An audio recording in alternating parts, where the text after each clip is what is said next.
The Atlanta Story is a podcast highlighting Atlanta's most interesting creators, entrepreneurs, and builders.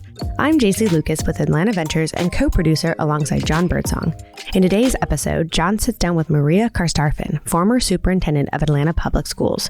Born in Selma, educated at Tulane, Auburn, and Harvard, Meria took the helm of APS starting in 2014 to 2020.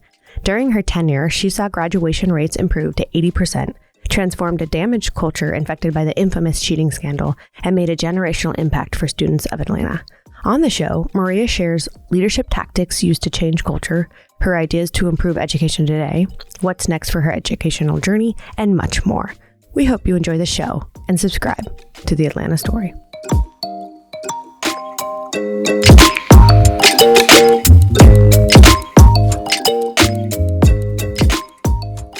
Dr. Meria Carstarphen, welcome to the Atlanta Story podcast, former Atlanta superintendent, Atlanta Public School superintendent.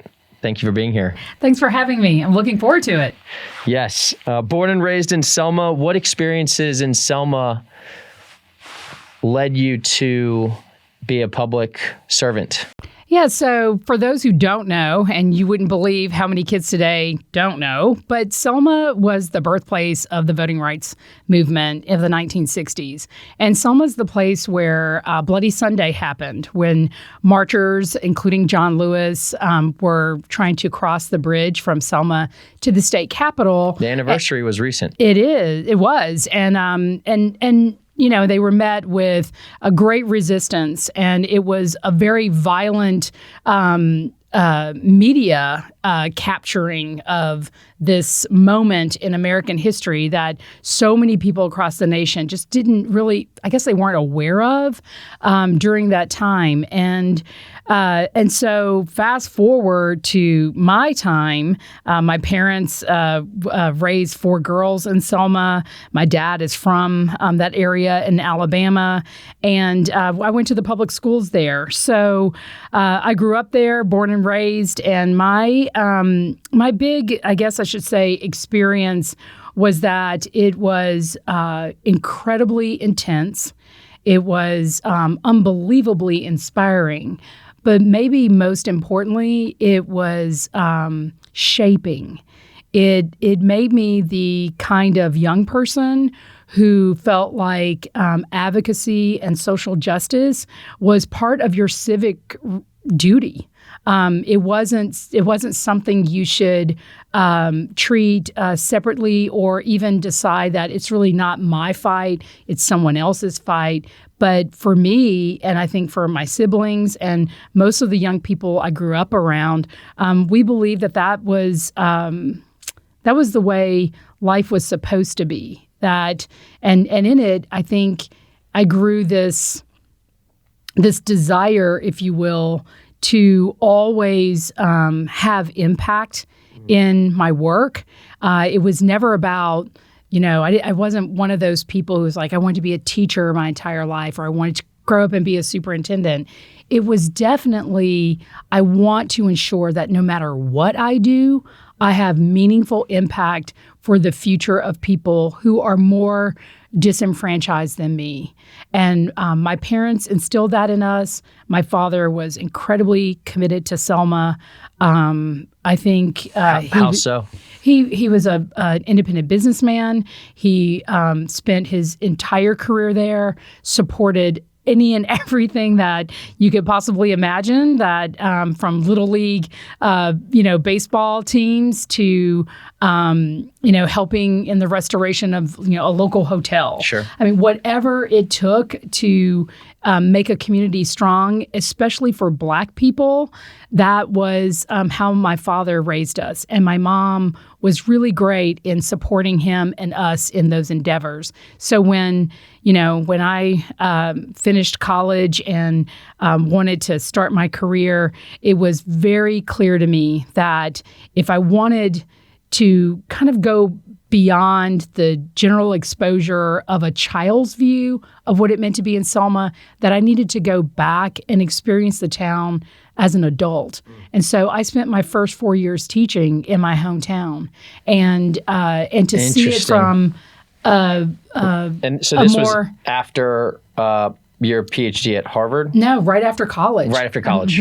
After college, I went straight home and started a teaching job. And I wanted to be there. Like, I wanted to see through a more mature eyes what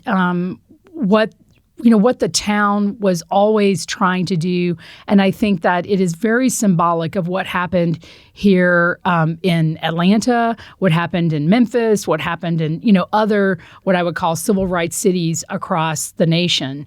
So I definitely credit Selma for giving me a lot of grit, a love for people who I may not even know, and certainly a commitment to education, because part of, I think, the civil rights experience that is often talked about, but, is a little, a different sector of it, was the role that education played, integration, the transitions of just reading tests. Learning and literacy, and what that does for the transformation of a community or a society. So I think it's the greatest equalizer we could count on if we get it right. And as I think many people would say, in the ensuing years, we've had high points and very low points in education.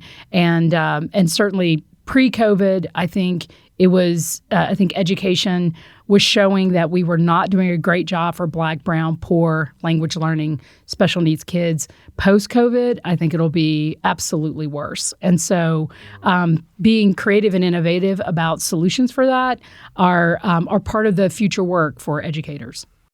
Well, even looking at your personal website, LinkedIn, when you say daughter of Selma, that helps clarify the meaning. So thank you for that. It's a great point of pride. It's something that is probably the first thing I say about myself. And if I didn't say it at the beginning, it is my closer. Sure. It is at the heart of all I believe about social justice and democracy in our country. Well, before coming to Atlanta and becoming the superintendent, you were in St. Paul, Austin, and this is, I was just even looking at all of your degrees. It's like you've got more degrees than a thermometer. I'm an educator after all. Yeah, that's right. We like to learn. Well, walk us through what you learned in St. Paul, and you were in D.C., yes, right? Yes. And D.C. Chief Accountability Officer, which that sounds like a lot of testing and assessment. A lot of testing and assessment. Mm-hmm. What were the things that you took to from D.C., St. Paul, Austin, right? You're Austin for 6 years or so, that you brought to Atlanta, knowing that you came in, at just one of the craziest times in Atlanta's schooling history. Yeah. So I know I'm a blessed person. I couldn't have met better mentors and people starting in Selma, but throughout my entire career. And if there's one piece of advice that I received while I was in graduate school at Auburn, and working for, I would argue, one of the more premier research institutes in the South and Southeast. It's called the Truman Pierce Institute, and it's in the education department of Auburn University. And in being in that role, studying as a graduate student and working in that institute, we were able to see studies about the education leadership experience of people of color. And I was not on the route to superintendency, but like I said, I wanted to have impact. So how many kids can I serve if I'm a teacher? How many students can I support if I'm an administrator? But when you start thinking about the transformation of an entire system, or trying to move a bureaucratic entity like a public school district, there's a skill set that you actually have to need. You actually have to achieve. And the studies were showing that if you were a woman and a woman of color, you were far more likely to fail, far more likely to be terminated, far more likely to be debilitated in your efforts to work in public education as a leader. And that study stuck with me clearly even today as I look back over the decades. And I knew that if I wanted to make impact that would change a system, potentially for even a state, there were a couple of things I had to do. I had to find the best training organization or training structure that there was, that I needed to be aligned with people who cared about women of color and our experience, not just professionally, but psychosocially, the emotional ability to weather a different kind of storm compared to non-minority or male counterparts in the leadership space. And that's why I went to Harvard, and they had the best program in the country. They trained for urban superintendency. That meant you were looking at Black, brown, poor kids. You were looking at troubled systems, and they wanted to be sure that you could really do the work, but also still be put together as a person, because the data was clear. Women, Black women, women of color, were going to have a harder time in the space than anyone else. And I learned, it seems like you gravitate towards these situations. It wasn't a gravitation. It was a deliberate strategy. And it's one of the things I always advise my mentees or people who want to go into the superintendent space or go into more leadership roles. Like, be deliberate about your pathway. There is no one pathway, but choose the pathway that works for you. And for me, it meant that my lesson, because I wasn't the superintendent in DC, I was the chief accountability officer on the senior team. And while I was responsible for schools and for testing and assessment, I feel like that experience told me that if you want to not just run a good system or, do the managerial work of the administration, but if you want to shape policy, if you want to influence what happens to all other people in your surrounding area, or like I said, in the state itself, being in capital cities actually matters. Right. And so I can't think of a district that I worked in where we weren't, a stone's throw from the Capitol. So being able to shoe leather it, an issue pops up, you're not, 300 miles away trying to make calls or spend, a week up in the capital city, but you're there. You're helping. You're advising on legislation. You run into people on the street, maybe even the grocery store. But it's something that I learned in my DC time, that if you could shape policy that helps you with the implementation, it goes a long way for making the educational experience from the legislator to the student. Just a much better process.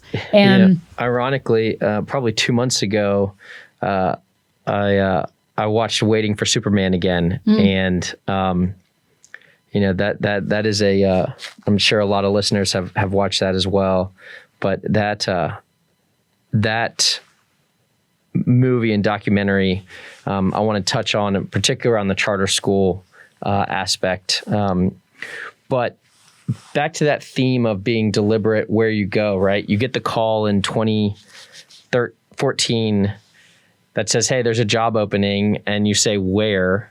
And they say Atlanta, and you say, walk us through that just decision-making process. Well, it really wasn't like that at all. It was... I mourned with the rest of the country when we all saw what was happening in Atlanta. Atlanta is the district that had the largest cheating scandal in the history of public education. And it was a global story. Yes. And I think we were all just shocked, right? It was just such a hard notion to get around your mind, and it was terrifying as a leader, where you think, well, let me go back and make sure, let me double check what's happening in my own backyard before I have any kind of opinion about what's happening in this great gateway city for the South. And you were in Austin at this time. Yes, I was. And after, the scandal broke and there was a lot of transition in leadership and a lot of, other actions, made by the district attorney and inside of Atlanta itself, there were, as I recall, there were multiple attempts to kick off that search. And it led to, I don't think they got anyone the first couple of rounds. As a matter of fact, there was an interim that was here. He was supposed to be here for 3 months, and he ended up staying for 3 years. And that just goes to show you a little bit of some of the behind the curtain that most people forget about the Atlanta story. And so, yes, people had called, and it wasn't surprise, it's Atlanta. Everyone was following what was happening, and if you have any soul whatsoever, your heart should have been breaking because it's just such a beautiful city. The children, having been here for several years, educating them, are wonderful, and our families are deeply caring. So it was, for me, I declined. I declined a couple of times because it just there's a feeling that and some evidence that you need to look for to see if a community is a good match for you. I never worried about whether or not I had the skill set or the ability to build a team or the right heart for the work or a love for Atlanta. I'm from Selma. Yeah. Atlanta is your big city. sis. Yeah. It's like your, the number one love of the Deep South. So none of that was a question for me. It was whether or not Atlanta was ready to make the change. Right. Because you could churn through a lot of people. And if you look at urban systems across the country, that often happens. They pick people for all the wrong reasons. But mine was, which was how I was trained, do you have the skills to do that job? Is it the job you should cut your teeth on as the first superintendency? I wouldn't recommend that for anybody if, looking at Atlanta. But is it the right superintendency for someone who understands the culture, grew up in the South, understands civil rights, has some connection to the city, but more importantly, I think, are you willing to do the tough decision making and stand by it for children and families who had been so deeply wronged? Because Atlanta has this, this real mojo that, you can get. It's a really sexy city, so you can really get caught up in all the hoopla. Other fun stuff about Atlanta. But the school system, this was a roll up your sleeves, get to work. You're not going to have a sexy life. Yeah. You are going to have to do the job and put your head down and really make it work for the community. And I didn't know if Atlanta was ready for that. If you recall, there was a lot of infighting on the board. They were losing their accreditation. They were suing each other. It was, on the governance level, not a healthy place. But the thing that gave me great encouragement, and I think Atlanta should really pat itself on the back for this, is that the voters chose to change the governing structure. So you had a really fresh, new governing team that could then really not be hogtied by the past or had any association with it. So they could really think about the future and then hire someone who wanted to be in the future with them. Right. And that was 13? That I was hired in 2014. Yeah. Okay. And the election was in November of 2013. Right. They went in January of 2014. So it was so there's already a shift in a brand. right. When you came in, it wasn't like all I did was listen and watch. I was like, I have to make the right decision for me, but it's not a one-way street. If you're really trying to find that match in a job like that, Right. it has to work both ways. So let's talk about. So you're coming in, and the tailwinds are in your favor, right? Not in your favor, but in terms of like there's a degree of a fresh start, right? Yeah, internally. But there was, make no mistake, Atlanta was still mad. It was several years after the first break of the cheating scandal, and it was still very angry at the school system, and rightfully so. I never tried to debate that with the public. It was a terrible time. I remember watching Jay Leno, and when Jay Leno was making fun of the Atlanta, I was like, this was probably early 2013. And I was like, this is a huge global story. Yes. And so now you're superintendent of Atlanta.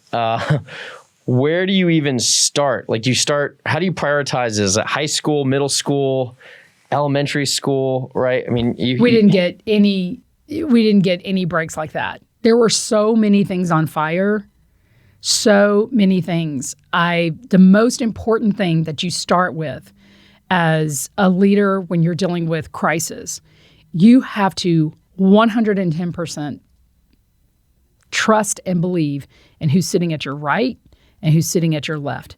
And anybody on my team will tell you, when we would get in to do solutions and problem solving and the work of Atlanta Public Schools, there was no title battle. Like, everybody was the same. It was just, can we get the work done?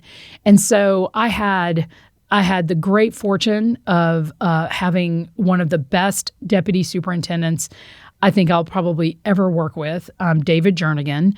And I had also in the foxhole with me a team of people who came with me from Austin, just a handful. And I made sure that I aligned it to the most critical things, human resources in particular. We wanted to be sure that we were definitely looking at high schools. That was another one. And then I wanted to be sure that our strategic direction, the work around nailing vision, mission, and strategic initiatives was also handled. And that was also, another officer on our team. So it's about knowing that the people who are right there with you have the skills and the knowledge and the commitment, but that you also trust them. So they're making decisions that you could live with if you're not there while they're making the decision. Because this was not a place where you could second guess every day or micromanage. You had to do distributive leadership. Yep. And beyond distributive leadership, you had to give people the autonomy and flexibility to do their best work. And if they made a mistake, own it, and then just go back and redo it again. I mean, it's just like, and we were doing everything. I mean, the biggest HR challenge we had, as an example, is that there was a $30 million pay parity issue that had not been addressed for 6 years prior to our administration. And it just kept, layering on and layering on. And it took 3 years to work out just pay. Wow. Basic things like I remember I asked that to the headhunter, and then I asked it in the interview. How many people work for Atlanta Public Schools? And no one could tell me. No one could tell me, because the data, the systems were so broken, you couldn't get even basic things answered. But and in the work of education, right outside of that team, you have all these frontline leaders called principals. And I think at that time, I think we were short at least a third. There were a third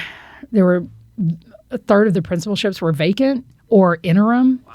And so we started a massive, search and so you're on the defensive already almost, right? Well, we knew we would be sucking wind the entire time. So like when you talked about the tailwinds behind me, I felt like it was headwinds in front of me.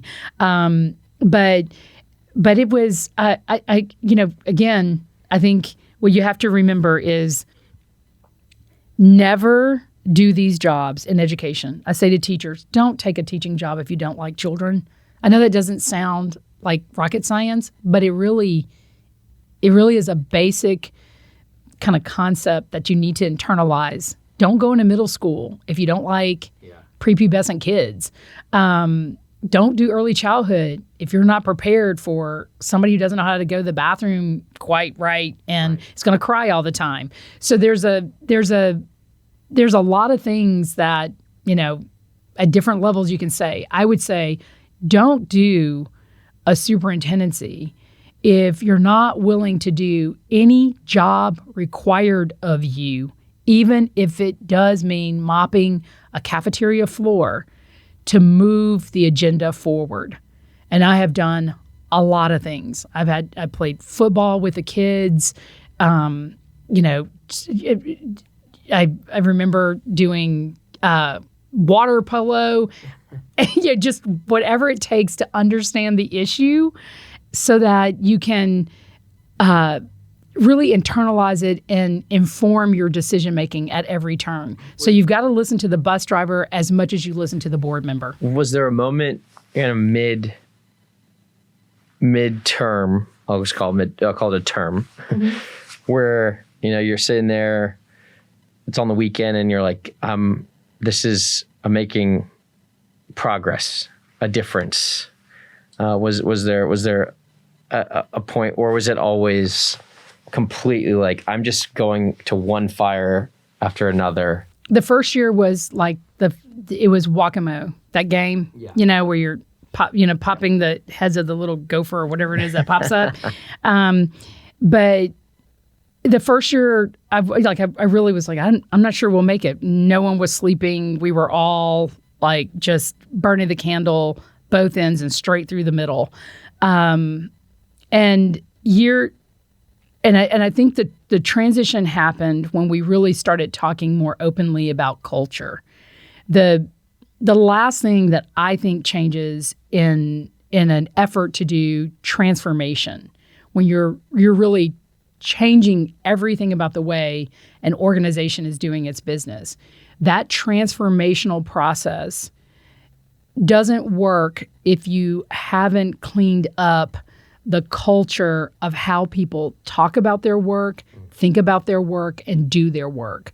And without a good culture, no matter how great your vision, mission, strategy is, culture will just eat that for breakfast every day. So you can't have a bunch of exceedingly disengaged people working with children or making decisions or, in the fight with you. So you're after just sort of kind of, keeping the train from completely imploding on itself, we talked openly about the social emotional health of the institution, not just for the children, but for the adults.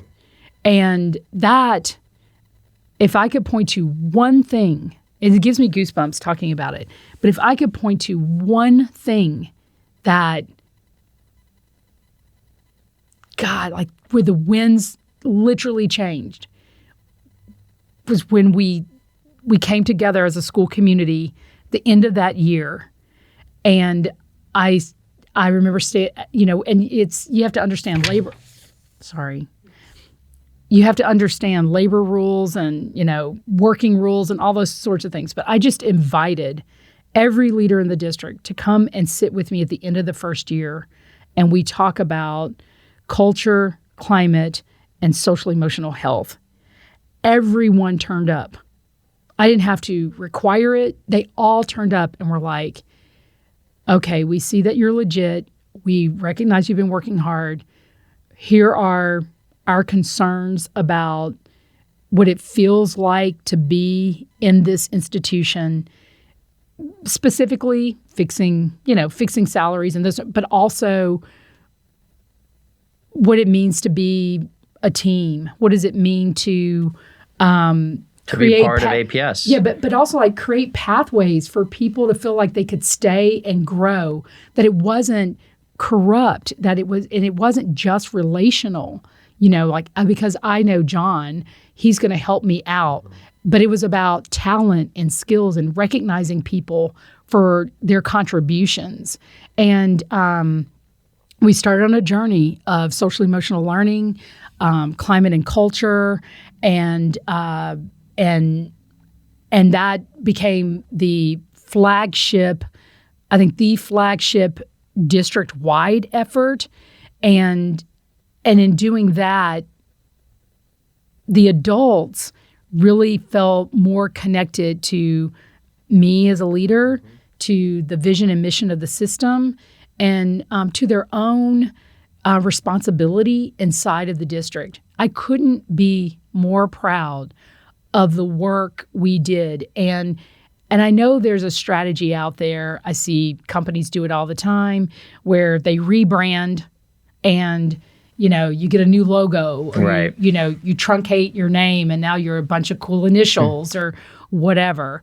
But for us, our brand was about the people.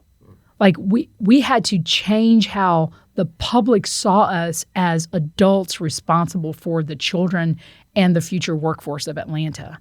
And that, I don't care how many times you change the color on a logo scheme or you try to reshape the image that people see. I just said, leave all that alone. Like we had our brand shift has to be when a cafeteria worker goes home and her cousin, who is thinking about putting their kid in school in Atlanta, asks her, what's it like? She says good things about the teachers, the principal, the building, the superintendent, the board. Like, you want every person being the brand manager for our system. And I can say with confidence and with data, because Gallup came and studied us and did a case study about us, that indeed happened. And that's the beginning of the outcomes of students. That was the beginning of, like, there's light at the head, at the end of the tunnel, and it's not a train. It's actually a candle. Yeah. And we're working our way toward the glow. And I couldn't be more proud of the culture work that we did in the system. And everything from dirty contracts to angry staff members. And of course, we always had, a one-off here and there. Sure.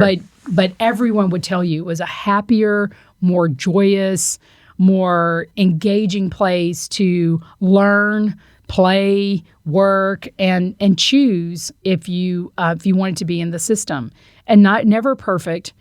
We always had like I said, the occasional, safety and security issue or a disgruntled employee. But 2014 to 2020, night and day. And we're going to take a quick break here and share that this podcast is brought to you by Atlanta Ventures. If you are looking to start the next $300 million business out of Atlanta, check out the studio at atlantaventures.com.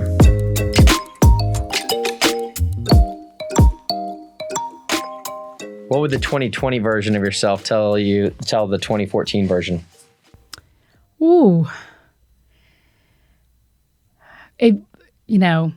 I started APS at a crazy time. I ended APS at a crazy time because we were going through COVID. Right. So I had the first 6 months. I had the first 6 months of COVID. COVID kind of broke for us in early March, late February, early March, and I was there through June. So, but when I think about where I was then, it felt so urgent at the time. It was really hard to be patient, like to give people a chance to catch up with you, meaning, meeting people where they were, and they would let me in. We would always have some meeting of the mind, but depending on where that person was, whether it was a parent or a student trying to graduate or a staff member who was disgruntled, but was kind of turning the corner, it just takes time. And I wish like I could have explained better early on how much time it really was going to take, not just to, right size APS or just get the Titanic floating again or something. But it just wasn't enough to get things under control.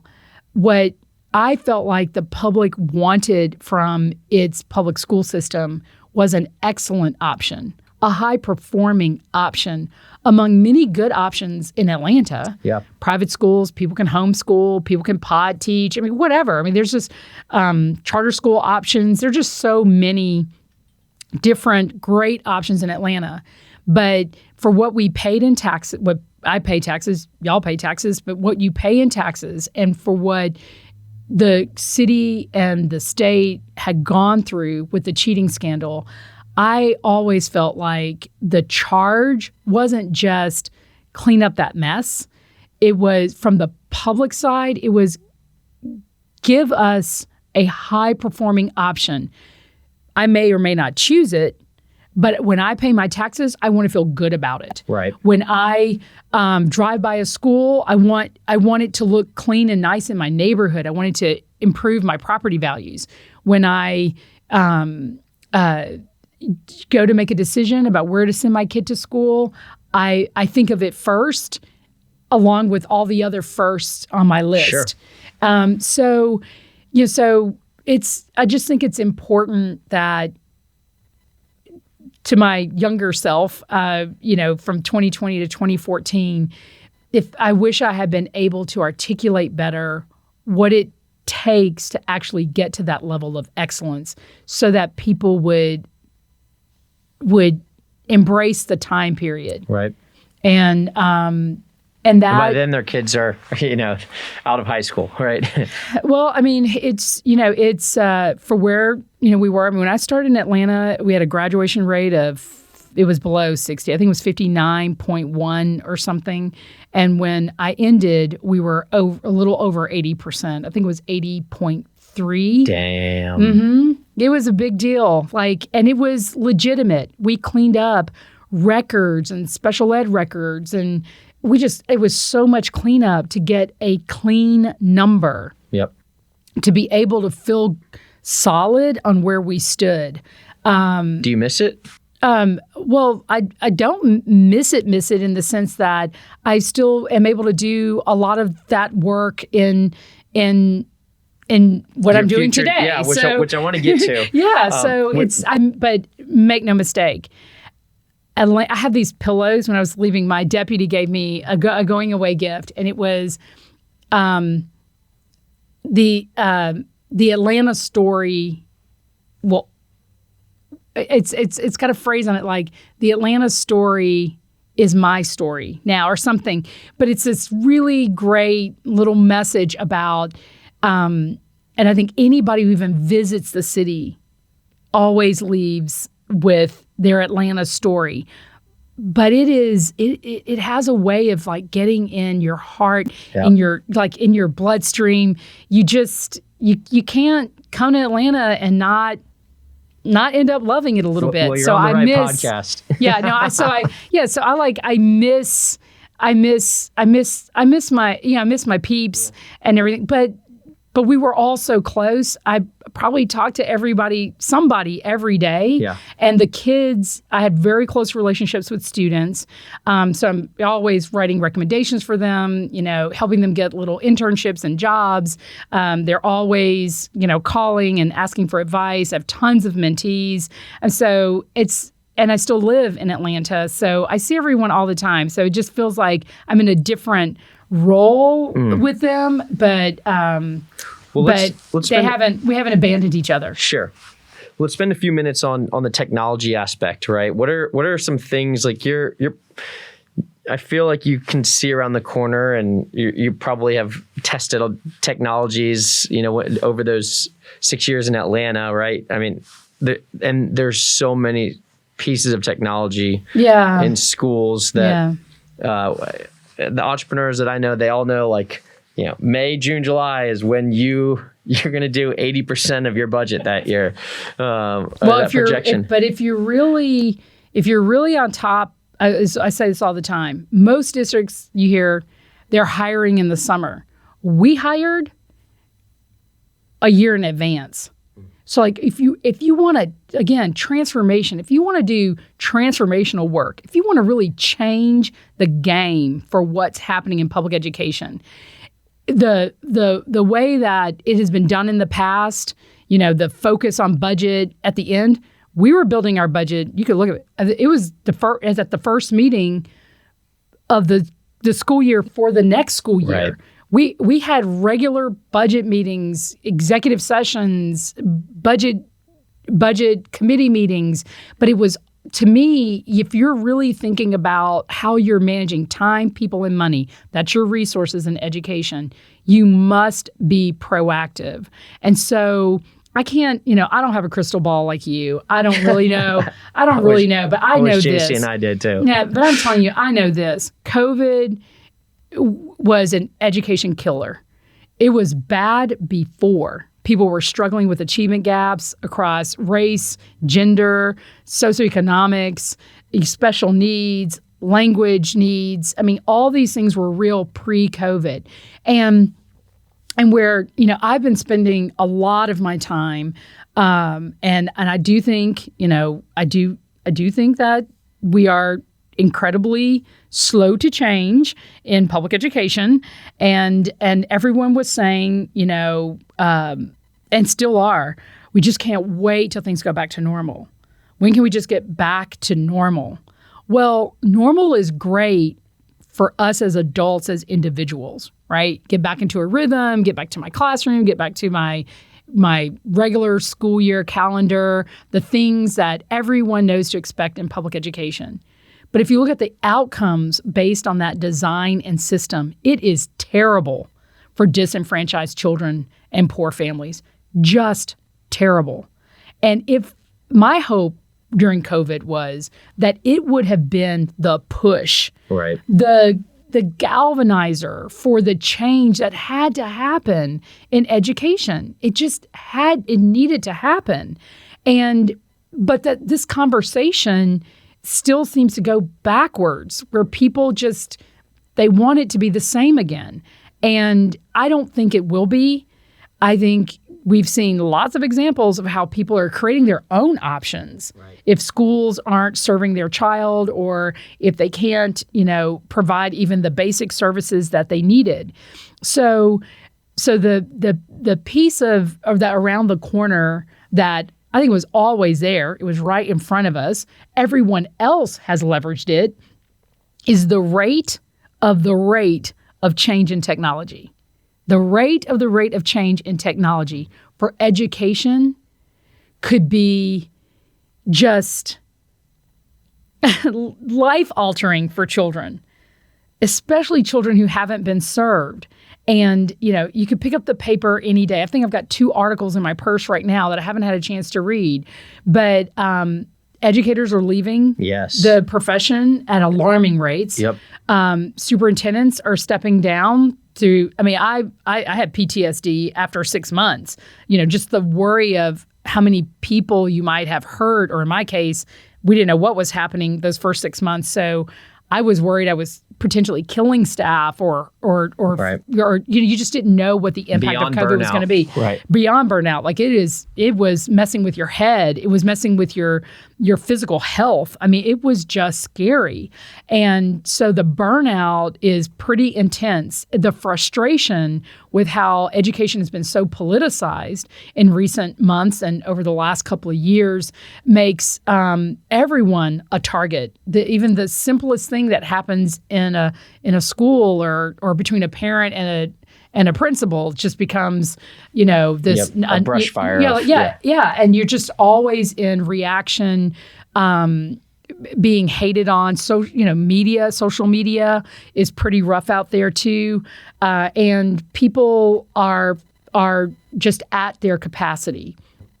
And so one of the areas that I certainly have, been looking into and continue to follow is the role of artificial intelligence in the potential for being a complement to educators, especially teachers in areas where you typically aren't well trained, even at the university level when you're getting your certifications.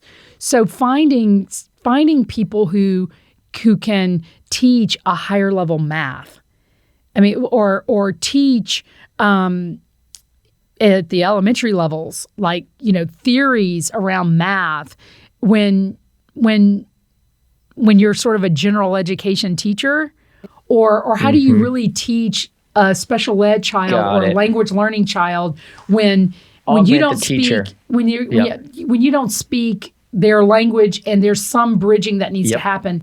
But I think the one that's most fascinating that every human can relate to is the science behind how you really teach someone to read, whether you're a child or an adult.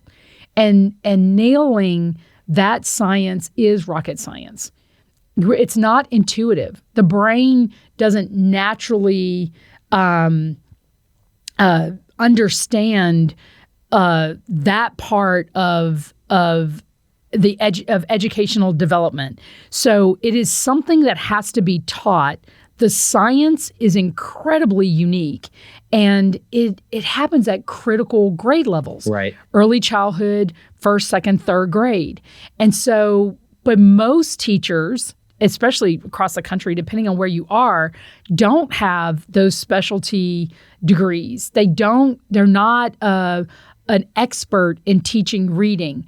And at the rates that I've heard about teacher absenteeism, especially due to COVID, especially due to health issues or just leaving the profession, you have a lot of long-term substitutes who are in classrooms with children who still need to learn these skills.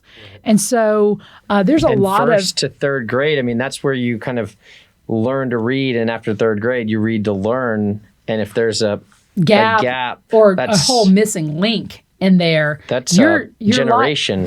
You're more likely not to graduate from high school. You're more likely to get pregnant. You're more likely to be in the juvenile justice system. You're more likely not to have a career, but a series of unfulfilling jobs that don't pay you well.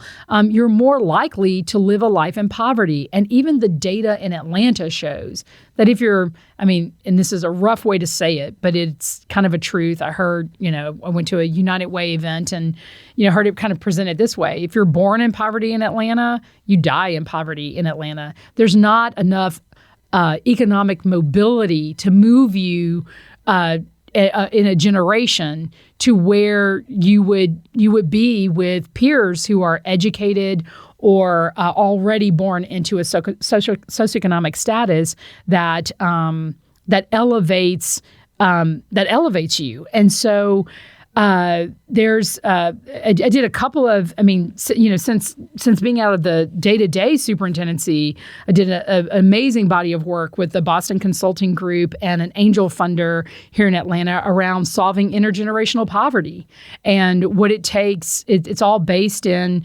the research. And is that public yet?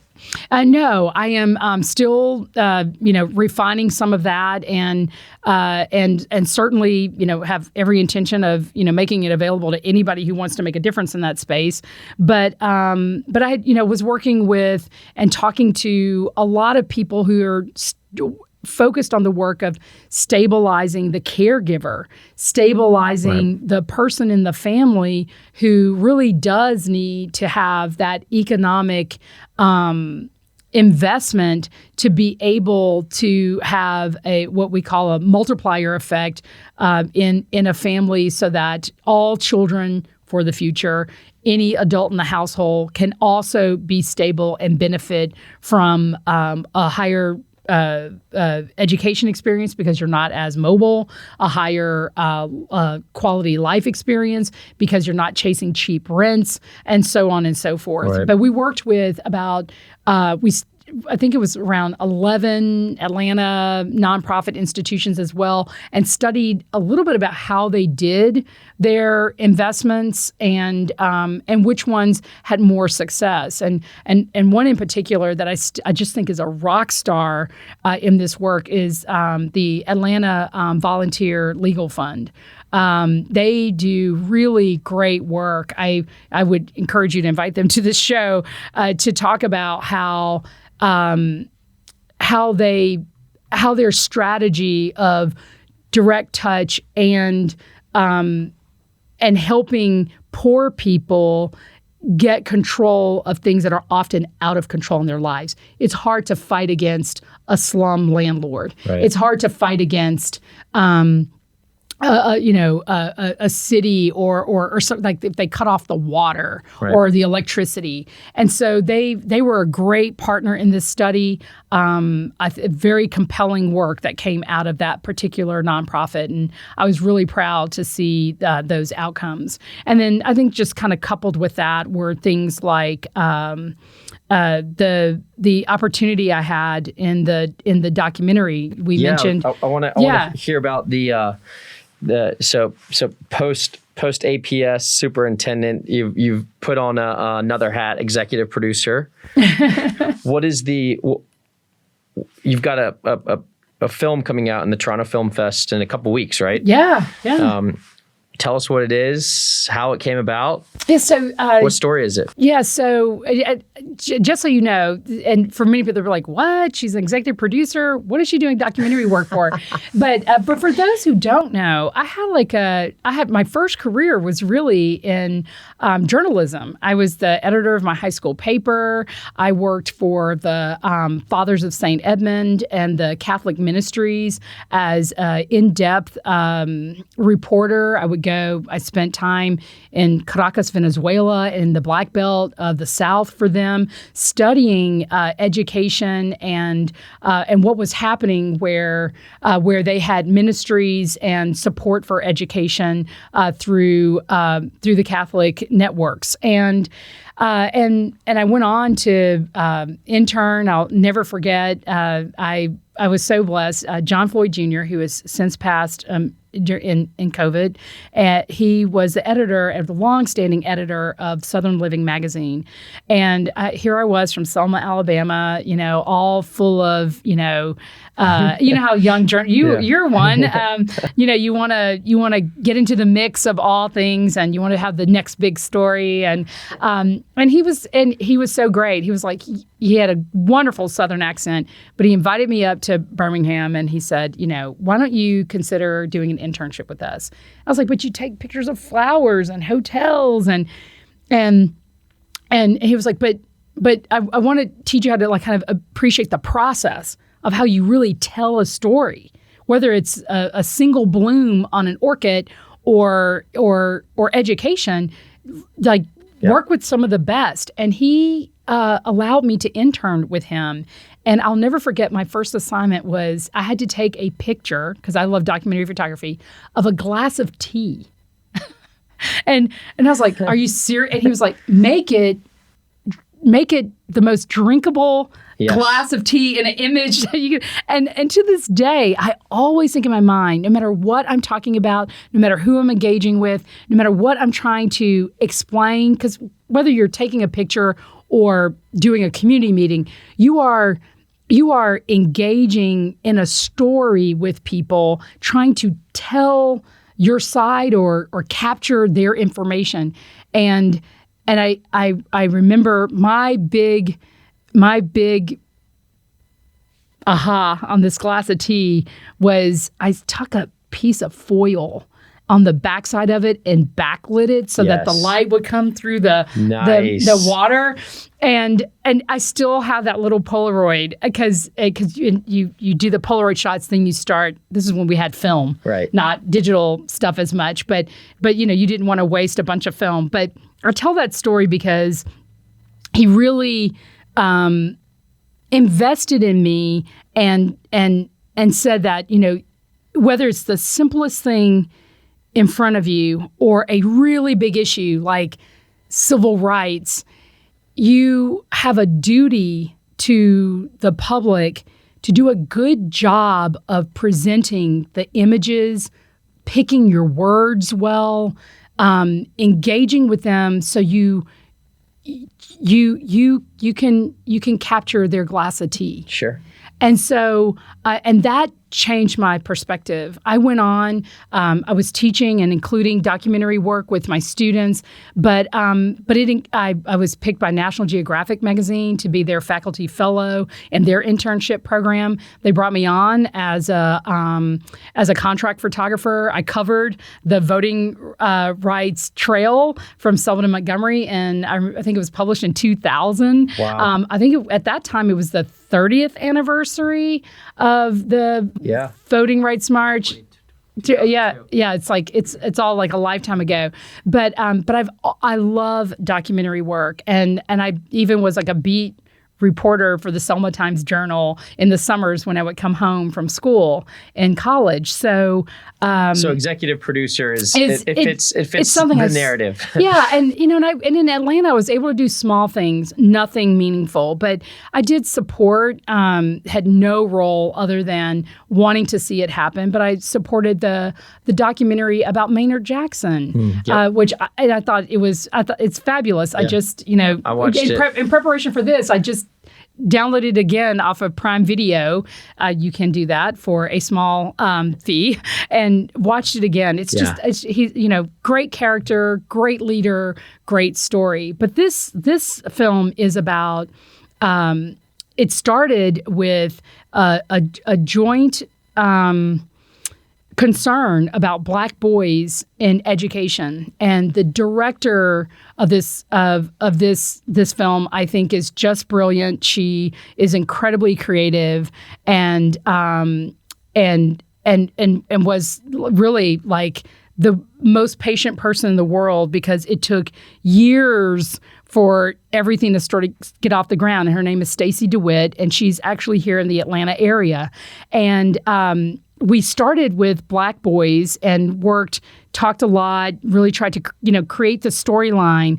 But as things continue to evolve, the story took on a life of itself. The social justice issues that were emerging a few summers ago, Black Lives Matter, how COVID was affecting these same children of color over and over again, and it was allowing the voices of the educators who support the children who desperately need us to get this job right, in ways that we never anticipated the story to be told. And so, as art does, it evolved and with morphed. And morphed, and right now I think it is probably and no effort of our own, just how things have happened in our timing today, that we've captured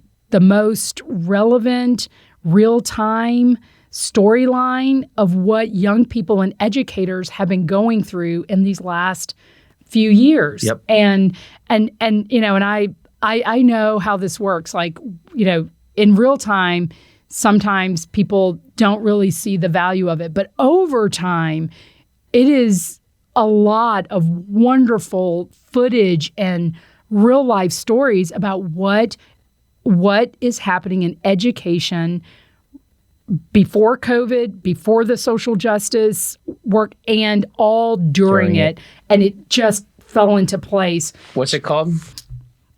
Defining Us. And so it is how these, people on the front line, kids who are experiencing all of this, are really defining for us the future of the conversations in education and what they should be about. And I think that's a very different message to what we typically hear. An elected official might say something and then everybody's jumping on it or has an opinion about it, or it's education's a political football around X, Y, or Z, and people are just throwing it back and forth. These are just people Yep. who are in it and Yep. going through it, and they don't have any political agenda. They don't have any particular voice or microphone or positional power. They are the very people that everyone has been talking about, but I don't think anyone's listening to. When can listeners? When will it be out for the wider audience? Yeah, so you could sign on to watch through the Toronto Film Festival, and that's where we were selected as a documentary film. And that window starts on, I think, February 16th and runs till the 25th-ish. And I can't tell you exactly which day our stuff is just yet. But there's a whole process about distribution and everything else. And right now, without kind of going through the festivals, it's not for public viewing. But you can go to the website at definingus.com and follow some of the work, see some of the clips. Those are very interesting, very compelling. We just posted one this morning about a student who's in New York City public schools and his experience, in the United States as a language learner, as kind of the sole provider for his family and his little sister who he's taking care of along with his mother. So we'll make sure to add those to the show notes. Yes, please. And I want to wrap up, but two quick questions. So what's the next chapter in your story? Well, I don't waste any time. So my chapters tend to be, if you could open a book where you end a chapter and you open the other, the last page of that chapter would have the words of the next chapter laid on top, and it's and it gets kind of messy and not as clear as a clean start and finish. I just believe in again, ending where we started. I want to make impact. I am incredibly proud of my career as an urban superintendent. I was proud of my career as a teacher before that. Very proud of my, fledgling, albeit not as professionally defined, life in art and documentary work. But I want to continue to make big impact, like however I can make that happen. And I feel like my transition into this has already started happening. It was happening kind of before I was leaving Atlanta Public Schools, and it has transitioned into this joyous, energetic, very future forward feeling. When you're out of the bureaucracy of all the past legs of 100 years of a school system, you never really get away from it. But this is different. I'm able to identify what I'm talking about or what I'm doing. And so that space is happening now. The documentary is one small example of that, but you'll definitely see me in the space of ed technology. You'll see me still doing executive work. And I want to be sure that, that I'm on the wave of what would be not convenient for education, but what's going to be the next game changer for education. I really want to ensure that I've done all I can to help make that impact. Help that same group of students who've been so disenfranchised over the decades and century have a fighting chance for a choice-filled life in the future. Wonderful. Just truly inspiring. We always end, and I know that you've pretty much answered this, but why Atlanta, and what has Atlanta done for you? It's always the last question. I'm just so grateful to Atlanta. Atlanta, I don't think Atlanta has fully internalized how amazing the city has been in restoring the faith of others across the country in urban education. No one believed that Atlanta Public Schools would be where it is now. As a matter of fact, I don't think people had much hope. They were just kind of probably hoping that it just didn't continue to be an eyesore for the city. But what it has done, and when I talk to future superintendents, I mentor a ton of superintendents, I support, global, large global organizations in shaping leadership for the future. All of them are inspired by the Atlanta story, which means that places where people may have given up on their capital city district, may have given up on the educators who work hard inside of them, or even, decided not to invest in their schools, whether that's through taxes or, grants and gifts. Atlanta has really shown the world, and definitely our country, that you always have a choice. It's always the right time to do the right thing, to kind of paraphrase Martin Luther King. But to do that, like to really show, and I think the gift that Atlanta gave me was that they let me be part of it. They let me come and grow and make this change, do this transformation. And it transformed me as a person too. And I love the feeling of growth. I love, when you think you love education or you love kids, I could feel my heart growing with, pride and appreciation. So I'm so grateful to the city. It tears me up because it has made me a better leader, and certainly someone who will never give up on education again, like ever. Dr. Carstarphen, thank you so much for being part of the Atlanta Story podcast. Thank you.